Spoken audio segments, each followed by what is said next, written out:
ഈ മധുവിന് വേറെ ചരിത്രമുണ്ട്. പണ്ട് തച്ചോളി ഉദയനെ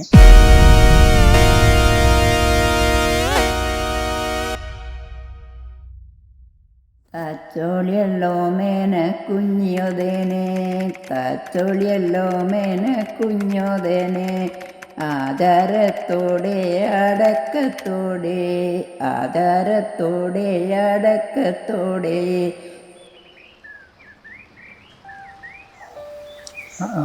മധുവിൻ്റെ രഹസ്യം അതായത് ഒരുപാട് ചരിത്രങ്ങളുണ്ട്.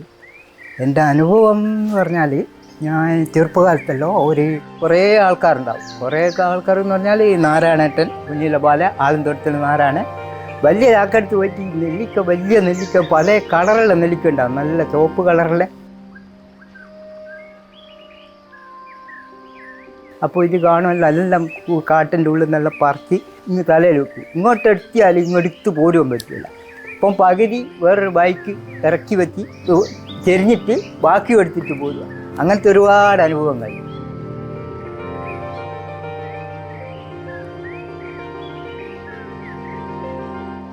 ഈ മധുവിന് വേറെ ചരിത്രമുണ്ട്. പണ്ട് തച്ചോളി ഉദയനെ ഇതിലൂടെ ഇങ്ങനെ നടന്നു പോകുമ്പോൾ പിന്നെ ഒപ്പരമുള്ള ആൾക്കാർക്ക് വെള്ളത്തിന് ഇതായിട്ട് ഒന്നും കാണാണ്ടായിട്ട് പാറേൻ്റെ പുറത്ത് മടമ്പ് കുത്തിയിട്ട് കിണർ കുത്തി എന്ന് പറയുന്നുണ്ട്. അതിപ്പോൾ അവിടെ ഉണ്ട്. എത്ര പ്രദേശത്ത് എത്ര വെള്ളം പറ്റിയാലും അതിലെ വെള്ളം വറ്റല്ല.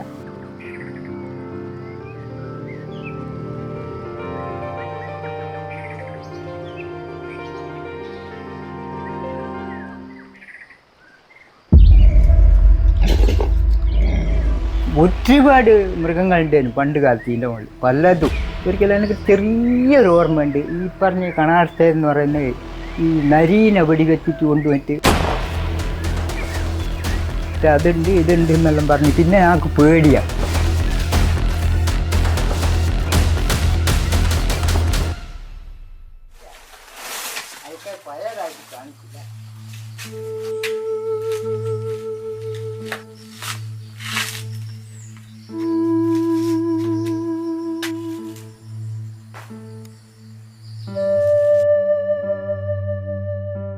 പണ്ട് കാലത്തെല്ലാണെങ്കിൽ ഇപ്പം അത്ര ഇല്ല, മരങ്ങളൊന്നുമില്ല. പണ്ട് കാലത്തെല്ലാം ഒരുപാട് മരങ്ങളിലല്ലേ. ഇപ്പം മരങ്ങളെല്ലാം കുറവാണ്. പിന്നെ കുരങ്ങുകൾ എല്ലാം കുറഞ്ഞു പോയി.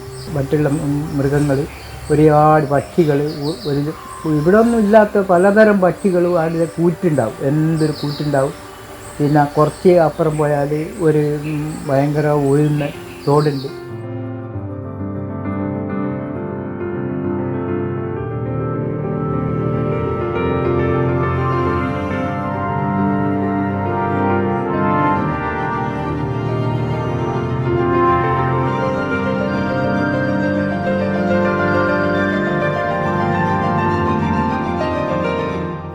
എന്ത് പറഞ്ഞിട്ടുണ്ട് നിങ്ങൾ എന്തൊക്കെ പറഞ്ഞാലും നമ്മളിപ്പോൾ ആടെ പോയിട്ട് കാണുന്ന അത്ര തന്നെ ഒരു വേറെ കിട്ടൂല.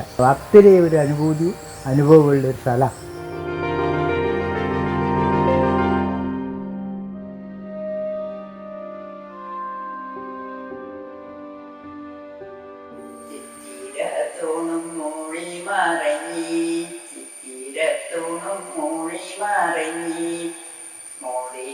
കയ്യാലെ വായും കുത്തി, മോതിര കയ്യാലെ വായും കുത്തി, ഏട്ടനോടല്ലേ പറയുന്നത്, ഏട്ടനോടല്ലേ പറയുന്നത്, ഒരവണ്ണൂർ കാവിൽ ഭഗവതിക്ക് ഊട്ടും വേലായടുത്ത് പോയി.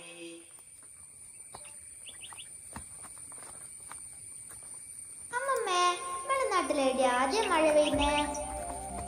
അതാ നമ്മളെ മധുവിൻ തുമ്പിലാ മോളെ.